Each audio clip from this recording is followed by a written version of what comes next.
আসসালামু আলাইকুম রহমতুল্লাহ বরকত। সকল জীবের কল্যাণ হোক। আগেকার আমলে মুরব্বীরা কইছে খাটলে মায়না জঙ্গলে। তো জঙ্গলে যদি তুমি খাটো তোমার কিন্তু মাইনা আসবো। কিছুর জন্য এলোমেলে ঘোরাফেরা করলে কিন্তু কিচ্ছু হইব না। দেশে কিংবা প্রবাসে সব জায়গায় কিন্তু কাম করতেই হইব। আর আমার একটা ধ্যান ছিল, আল্লাহর কাছে চাওয়া ছিল, আল্লাহ বিদেশ যাই করছি, যে কয় বছর করছি, তুমি আমার মোটা কাপড় মোটা ভাত খাওয়া তুমি আমার দেশ রেখো আল্লাহ। তো সে সময়তে কিন্তু বাবার যুক্তি বুদ্ধিতে কিন্তু আমি দেশে আসি। তার কারণ প্রবাস যদি করতাম তার কিন্তু বাদ দেওয়া যেত না। এখন আমার সাথে যারা বিদেশ গেছে তারা কিন্তু এখন ধরে করতেছে 19-20 বছর ধরে। কিন্তু তার কারণ আশার কিন্তু শেষ নাই।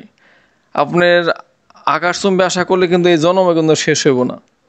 আর আশা যদি সীমিত করি, আল্লাহ যে জায়গায় থাকে আল্লাহ কিন্তু ভালো রাখবো। আর আমার যে আমার ফিলোসফি অল্পতে আমি সন্তুষ্ট।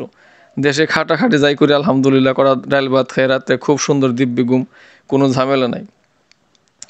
আর সব কিছুর পিছনে কিন্তু বাবার হাত। তার কারণ বাবার একটা কথাই, জেলে বলে ঘোরাফেরা করবো না, বাজেট দেয় যাবে না, যা হয় তাই, না হয় নাই।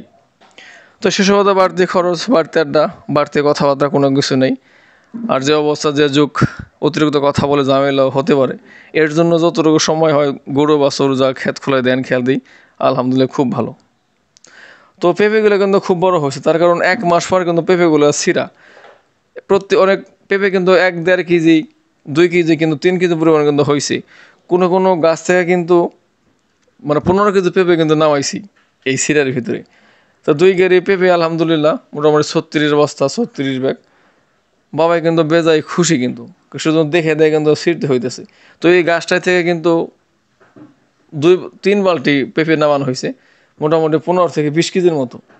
সাইজটা কিন্তু খুব সুন্দর হয়েছে। দামটা কিন্তু কম, তার কারণে বৃষ্টিতে কিন্তু অনেক গাছ কিন্তু মরে গেছে। এই মরে যাওয়ার ফলে কিন্তু দামগুলো কম। তো বাবা আশা রাখতে পারে 1 থেকে 1.5 মাস পর যদি কোনো পানি না আসলে কিন্তু এই পেঁপেগুলো কিন্তু 50 থেকে 70 টাকা কেজি কিন্তু বিক্রি হইতে পারে।